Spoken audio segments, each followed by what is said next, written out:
Bien, la idea entonces de este módulo es revisar las lesiones subagudas o por sobrecarga en niños, niñas y adolescentes.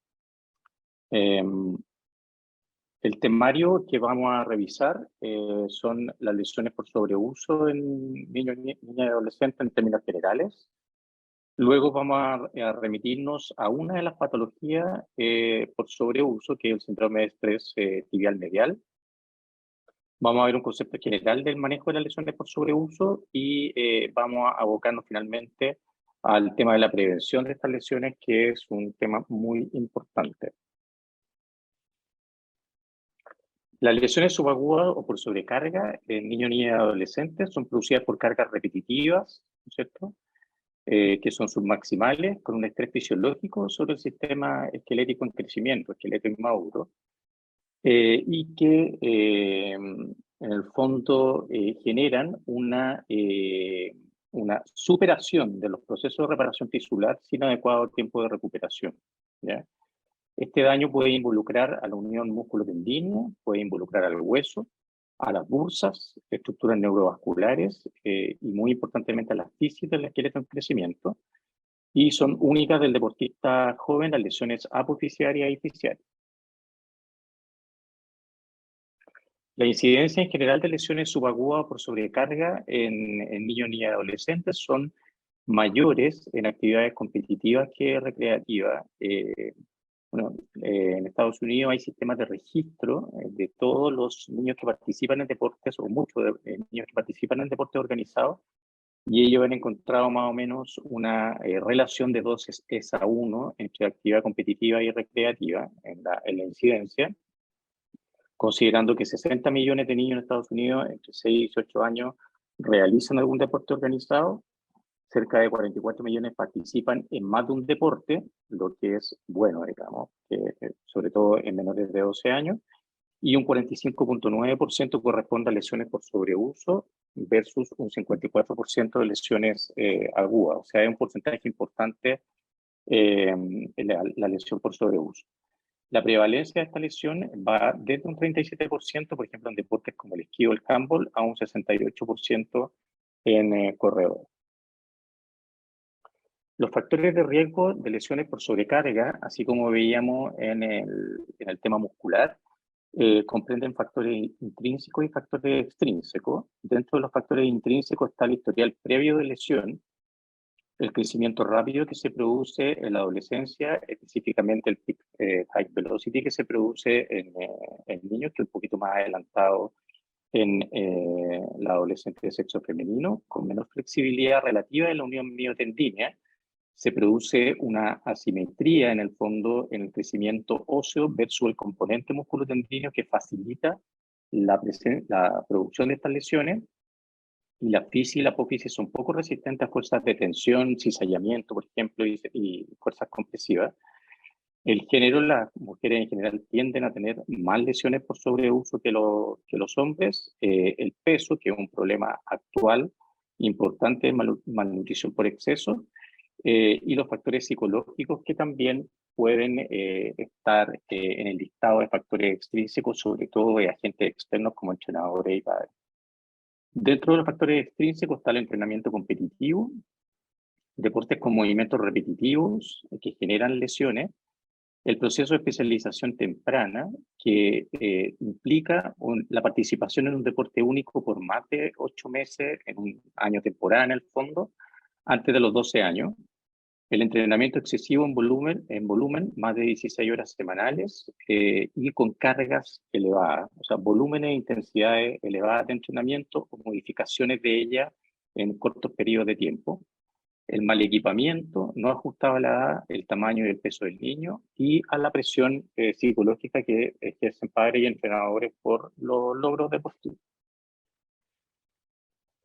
Yendo específicamente a una de las lesiones por sobreuso, que es el síndrome de estrés tibial medial, el splint, clásicamente descrito de esa forma, es producido básicamente por ejercicios con impacto recurrente, por ejemplo, saltadores, o clásicamente descrito en maratonistas y personal militar. O sea, las descripciones desde el año 50 más o menos están en esos grupos de estudio, se produce un fenómeno de periostitis subcutánea en la superficie anteromedial o posteromedial tibial, en la región anteromedial fundamentalmente por fuerzas de tensión, y en el componente posteromedial son fuerzas fundamentalmente de compresión. La superficie anteromedial tiene mayor riesgo de fracturas por estrés en el espectro de esta estrés tibial o estrés óseo. Están asociados a microtrauma del hueso cortical subyacente y habitualmente son del borde medial, cercano a la unión del tercio medio y distal de la tibia, pero en adolescentes se ha visto alguna preponderancia a que sea más del tercio proximal tibial. Se produce un fenómeno de sobrecarga con procesos de remodelación ósea que finalmente llevan a una osteopenia, con el predominio de metabolismo osteoclástico. Los factores favorecedores para el síndrome de estrés son el género, que tienden a tener más lesiones de este tipo. Hay factores posicionales dinámicos del pie que pueden influir en la presencia de esta patología, como el pie hiperperonado o los pies planos, en general. Actividades de gran intensidad o modificaciones de carga muy bruscas, ¿ya? El incremento de la rotación externa de la cadera en varones y superficies irregulares con calzado deportivo inadecuado. Específicamente, en la tríada de la atleta femenina hay factores modificables como la baja densidad mineral ósea, el mal estado nutricional y la disfunción menstrual que se produce en esta tríada que pueden ser cambiados, modificados y estudiados. La clasificación de Oakes del año 1988 clásicamente la describe como anteromediales, posteromediales y el grupo 3 una combinación de ambas, ubicaciones. ¿Cuál es la clínica? La clínica es un dolor en el lado medial tibial, más común en la región distal. Los síntomas habitualmente comienzan con la actividad y desaparecen a medida que avanza el ejercicio, pero cuando el proceso tiende a ser más severo, puede producir dolor prácticamente en toda la tibia e incluso irradiado al pie. Por lo tanto, hay que evaluar la dorsiflexión del tobillo porque se ha asociado este síndrome a una tensión, acortamiento del complejo gastrocnemio sóleo con aumento de la carga anteromedial tibial. Y considerar, debido a que hay aumento de volumen en la zona, y descartar los principales diagnósticos diferenciales que son síndromes compartimentales, infecciones, tumores también, vasculitis y fractura. En cuanto a las imágenes, la resonancia ha sido como el gran complemento a la clínica. Esta clasificación de Fredrickson en función de la resonancia magnética habla en el fondo de un compromiso periostal que va en los grados más severos siendo irradiado o extendido a la médula ósea y incluso en el grado más severo con fractura cortical. El tratamiento en fase aguda contempla el cese del entrenamiento habitual en 2 a 6 semanas, con kinesioterapia, AINES, frío local. Y en la etapa subaguda, básicamente modificar y graduar cargas, volumen e intensidad, tratar anormalidades biomecánicas, ejercicios de estiramiento excéntrico del tríceps surado, o sea, del compartimento posterior, y fortalecimiento de grupos musculares estabilizadores de cadera y tobillo. Importante el entrenamiento propioceptivo y, la cirugía y las ondas de choque extracorpóreas. Hay revisiones hechas en torno a esta terapia, pero no hay una evidencia muy fuerte todavía de su efectividad. ¿Qué hacemos entonces? ¿Cómo prevenimos las lesiones deportivas por sobreuso en niños? Idealmente, por ejemplo, si el niño se está dedicando a un deporte, ojalá que no lo practique no más de 5 días por semana. Ojalá que sea lo más diversificado posible, pero que no lo hagan más de 5 días por semana. Que tenga 2 a 3 meses de descanso durante la temporada, con horas de entrenamiento semanal que una forma rápida de sacar un cálculo tiene que ser equivalente a la del paciente en años. Énfasis en modular las cargas de entrenamiento y una adecuada preparación física con activación precompetitiva, adecuada hidratación y una adecuada alimentación.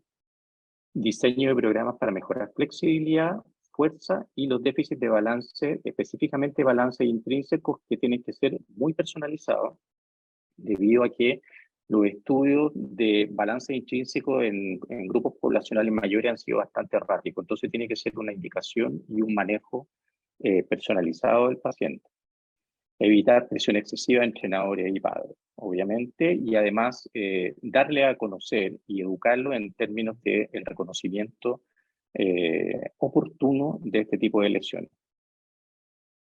Cómo se manejan en general, en los periodos de cese tiene que haber un reposo activo, pero el cese de la actividad física tiene que ir de un periodo de 4 a 6 semanas hasta 3 a 5 meses de un reposo activo. O sea, puede hacer otra actividad física, no el deporte en específico. Eso obviamente va a depender del diagnóstico, el deporte, la severidad de los síntomas. Tiene que ir acompañado de programas de acondicionamiento específico, de elongación o de activación precompetitiva, de fuerza, 6 a 8 semanas, y el trabajo proprioceptivo es muy importante.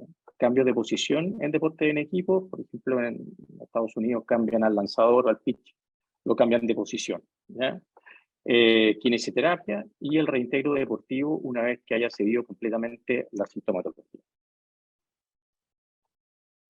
Un tema muy importante relacionado con las lesiones por sobreuso son la especialización temprana y el burnout deportivo.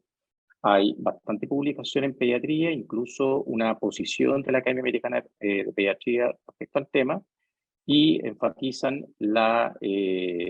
básicamente el deporte, en que el niño logre habilidades deportivas múltiples para lograr fines o logros deportivos, que la especialización no sea hasta la adolescencia tardía, tratar de que no sea, por supuesto, bajo los 12 años, por el riesgo de lesiones asociadas.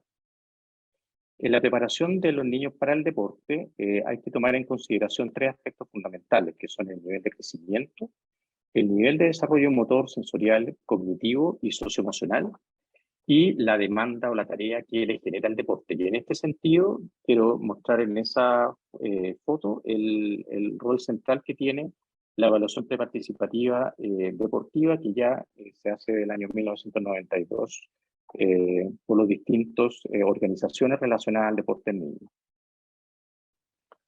En Alemana Sport, específicamente como medida preventiva para las lesiones, se evalúan las deficiencias de movilidad y estabilidad con esta cartilla del FMS, que empezó básicamente en niños entre 10 a 17 años a publicarse más o menos en el año 2015. Ahí les muestro algunos de los estudios uno de los estudios que se ha hecho, y que le dan validez a este score para evaluar fundamentalmente la posibilidad de hacer una lesión.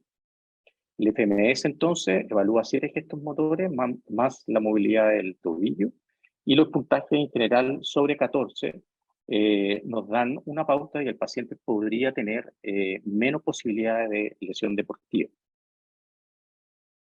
Sentadilla entonces, paso con obstáculo, en la estocada, elevación de la pierna, movimiento de hombros y fuerza, digamos, a nivel de brazos, push. En conclusión, las lesiones por sobreuso son de naturaleza multifactorial. Aumenta la incidencia debido a mayor participación deportiva y manejo de carga de entrenamiento poco reguladas. El tratamiento más efectivo es el reposo activo. Fundamentalmente, el retorno a la actividad deportiva tiene que ser sin sintomatología, y la implementación de una EPP deportiva es fundamental para niños, tanto en el deporte competitivo como no competitivo. Muchas gracias.